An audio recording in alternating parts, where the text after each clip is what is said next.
بسم اللہ الرحمن الرحیم۔ حضرات ذی وقار سلسلۃ الاحادیث کی آج چوتھی حدیث پاک ہے۔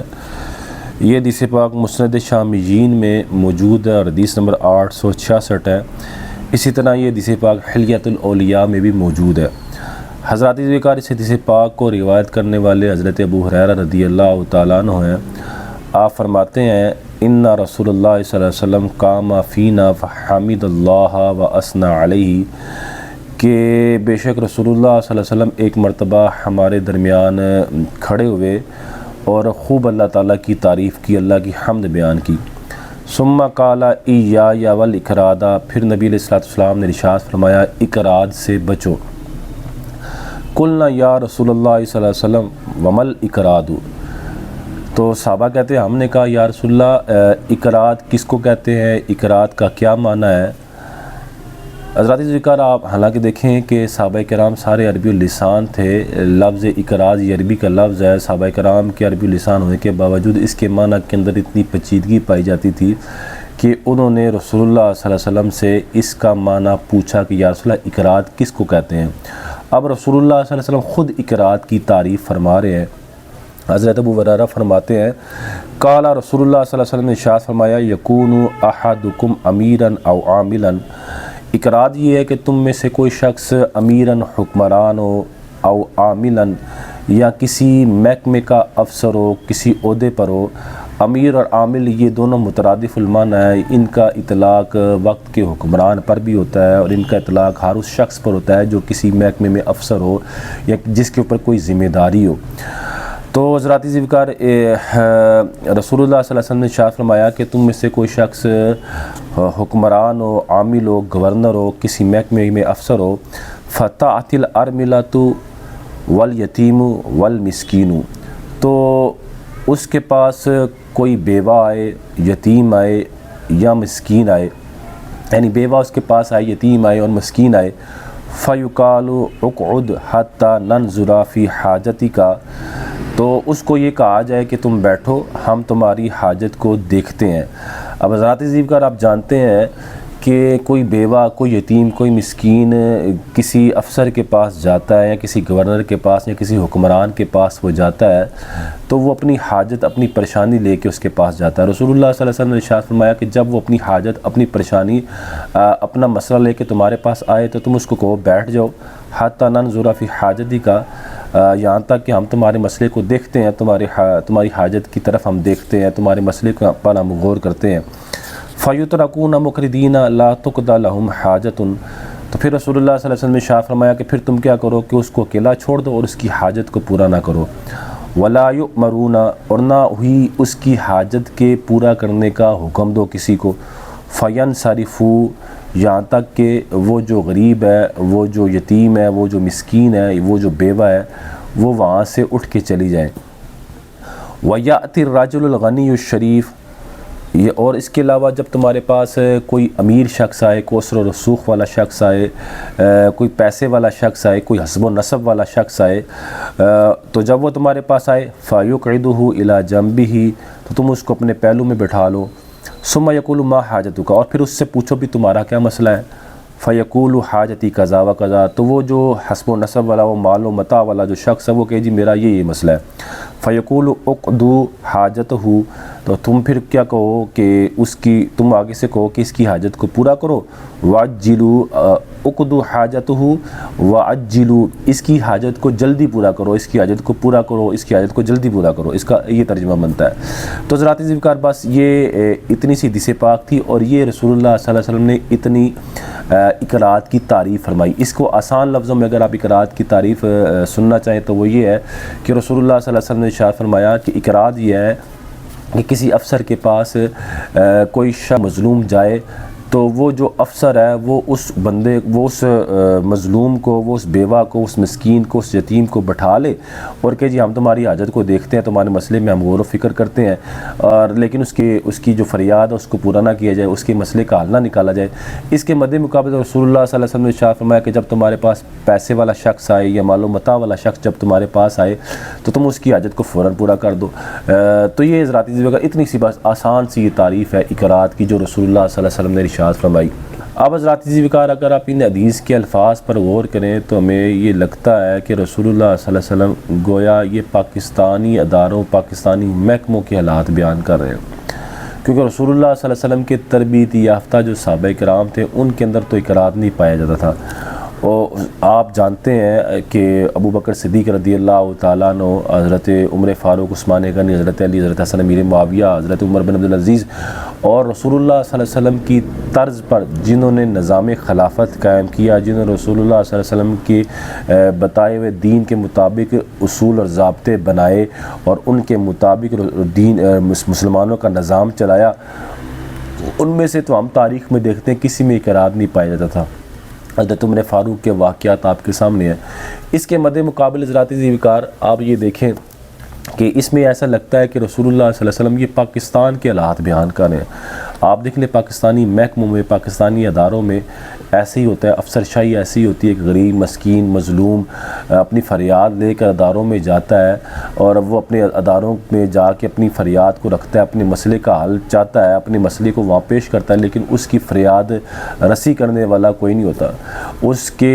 کے ظلم پر اس کا کوئی بدلہ لینے والا نہیں ہوتا، اس کا مداوع کرنے والا کوئی نہیں ہوتا۔ یہ میں کوئی آپ کو کہانی نہیں سنا رہا، آپ میں سے ہر بندہ بخوبی جانتا ہے پاکستانی محکموں کو، پاکستانی اداروں کو، تھانوں کو جانتا ہے، کچہری کو جانتا ہے، پارلیمنٹ کو جانتا ہے، سپریم کورٹ کو جانتا ہے۔ یہ تو بہت بڑے میں نے اداروں کے نام لے لیے۔ اس کے علاوہ آپ چھوٹے چھوٹے جو مسائل ہوتے ہیں ہمارے بجلی کے،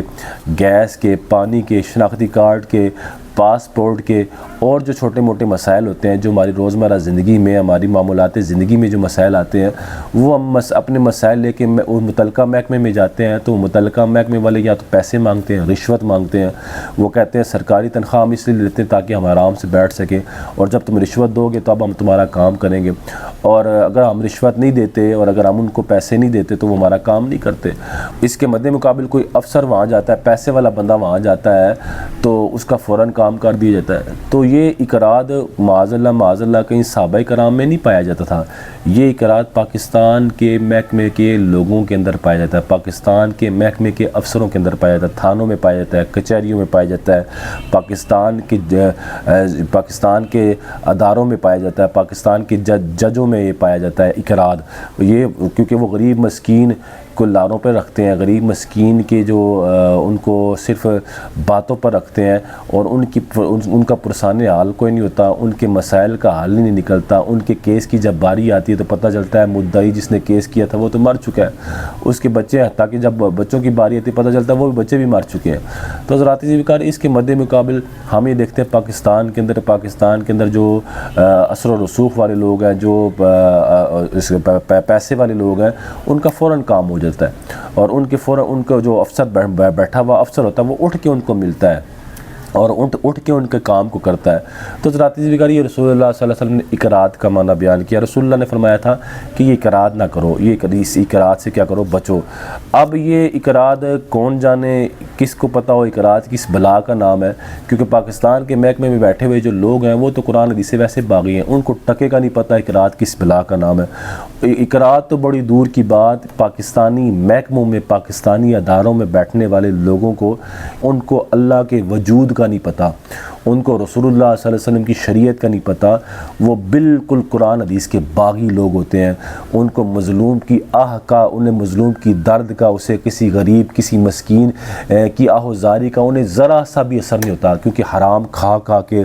اور ظلم کر کے ان کے دل سخت ہو چکے ہوتے ہیں، اس لیے انہیں کسی کی کوئی پرواہ نہیں ہوتی، چاہے ان کے سامنے کوئی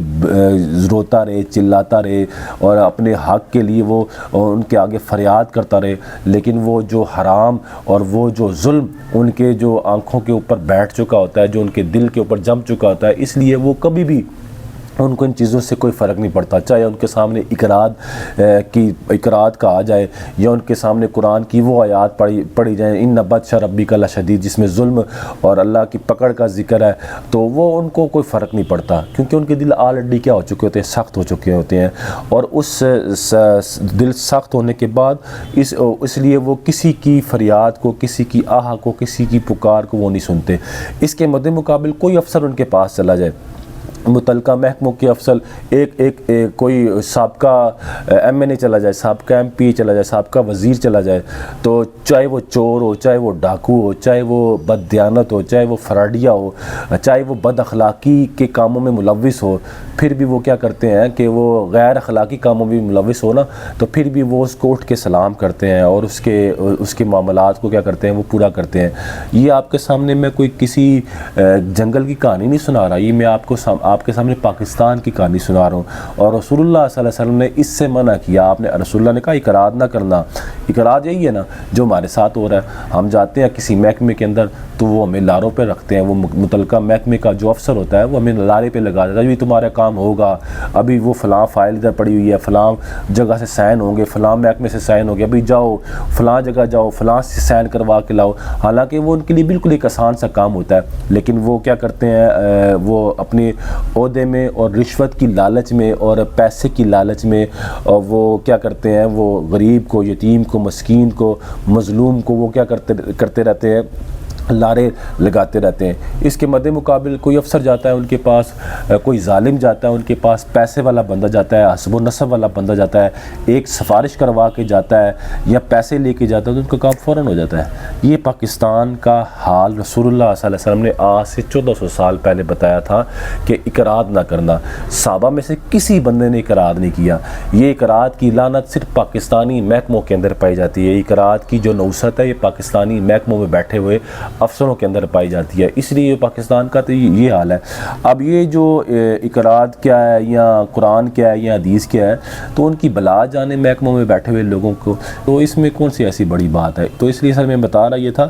کہ یہ اقرار کو اگر دیکھا جائے تو اس طرح لگتا ہے کہ ہر شخص پر ظلم ہو رہا ہے، ہر شخص مظلوم ہے، ہر شخص اس کے اوپر ظلم ہو رہا ہے، لیکن حضرات اگر تھوڑی سی توجہ کریں تو پتہ چلے گا کہ جس پر جو آپ کو مظلوم نظر آ رہا ہے نا، وہ کسی نہ کسی جگہ خود بھی کبھی نہ کبھی کیا ہے، ظالم بنا ہوا ہے، زندگی اس کی ظلم میں گزری ہے، اس نے کسی نہ کسی جگہ خود کہیں نہ کہیں کیا کیا ہے، ظلم کیا ہے، اور جب وہ مکافات عمل ہے وہ کبھی خود مظلوم ہوتا ہے، کبھی ظالم ہوتا ہے اور کبھی پلٹ کے مظلوم بن جاتا ہے۔ تو یہ اللہ کا دستور قدرت ہے۔ بارکاف یہ میں نے اقرار کے بارے میں جو رسول اللہ صلی اللہ علیہ وسلم کا پیغام تھا اداروں میں بیٹھے ہوئے لوگوں کے لیے کہ وہ کیا کریں، اقرار سے بچیں، تو یہ تھا۔ وگرنہ حضرات ذکر یاد رکھیں، میرا مقصود کسی کو تنقید کرنا یا کسی کو نشانہ بنانا نہیں تھا، میرا مقصود صرف رسول اللہ صلی اللہ علیہ وسلم کی حدیث کی وضاحت تھی، اور وہ صرف یہی تھی کہ رسول اللہ صلی اللہ علیہ وسلم نے یہ جو اقرار کے بارے میں فرمایا، یہ رسول اللہ صلی اللہ علیہ وسلم کے کسی صحابی نے اقرار نہیں کیا۔ نبی علیہ السلام کی تربیت یافتہ جو لوگ تھے جنہوں نے رسول اللہ صلی اللہ علیہ وسلم کے اصول اور رسول اللہ صلی اللہ علیہ وسلم کی تعلیمات کے مطابق نظام کو قائم کیے اور جنہوں نے ادارے بنائے، ان میں سے ہر بندہ اقرار کو جانتا تھا، ان میں سے کوئی بھی کسی کے اوپر ظلم نہیں کرتا تھا۔ اور جب سارے لوگ قرآن اور حدیث سے، جنہوں نے قرآن اور حدیث کو چھوڑا اور اپنی من مانے انہوں نے قانون بنائے، اپنی من مانے انہوں نے اصول بنائے قرآن حدیث کے مقابلے میں، تو پھر جب ان کے اپنے اصول تھے، ان کے اپنے ضابطے تھے، ان کا اپنا قانون تھا، ان کی اپنی آئین تھا، ان کی اپنی شریعت تھی، تو اب ان کو ظلم، زیادتی، فراڈ، نوسر بازی، رشوت، ان کو یہ چیزیں ایک اصطلاحی چیزیں نظر آتی ہیں۔ یہ ظلم، زیادتی، فراڈ، نوسر بازی، بددیانتی، کسی کا حق کھانا، یہ الفاظ آپ کو کیا لگتے ہیں؟ برے، وگرنہ ہر شخص اس گناہ میں کیا ہے؟ ملوث ہے۔ ہم کسی کو یہ کہیں ظالم ہے اس کو برا لگے گا، وہ ہم کہیں جھوٹا ہے، فراڈی ہے، نصر باز ہے، اس کو برا لگے گا، حالانکہ وہ اس کے اندر یہ تمام عیب کیا ہوتے ہیں؟ پائے جا رہے ہوتے ہیں۔ تو یہ اصل میں بس صرف مقصود صرف کیا تھا کہ آپ کو یہ بتانا کہ رسول اللہ صلی اللہ علیہ وسلم نے اقرار کے بارے میں بھی فرمایا ہے کہ اقرار سے کیا کرو؟ بچو۔ اور یہ ظاہری بات ہے، یہ اقرار کے بارے میں رسول اللہ صلی اللہ علیہ وسلم نے جو فرمایا ہے، یہ اقرار کوئی عام لوگوں کے بارے میں تو نہیں تھا، یہ محکموں میں بیٹھے ہوئے لوگ تھے، ان کے بارے میں رسول اللہ صلی اللہ علیہ وسلم نے فرمایا تھا کہ تم اقرار نہ کرنا، جب تمہارے پاس لوگ آئیں گے تمہارا کیا ہو؟ انصاف سب کے لیے برابر ہو، ایک پیسے والے کے لیے، ایک اکثر و رسوخ والے کے لیے بھی کیا ہو؟ تمہارا انصاف برابر ہو۔ اور اس کی آپ کے سامنے بے شمار مثالیں موجود، اگر آپ تھوڑا سا توجہ کریں تو آپ کو پتہ چل جائے گا کہ ہر محکمہ کس نہ کسی طرح اقرار کرتا ہے، ہر محکمہ کسی نہ کسی طرح اقرار، ہر ادارہ کسی نہ کسی طرح وہ اقرار کرتا ہے۔ تو آپ کو بہرحال مجھ سے زیادہ پتہ ہے کہ اقرار کس کو کہتے ہیں۔ اللہ تعالیٰ سے دعا ہے اللہ تعالیٰ عمل کرنے کی توفیق عطا فرمائے۔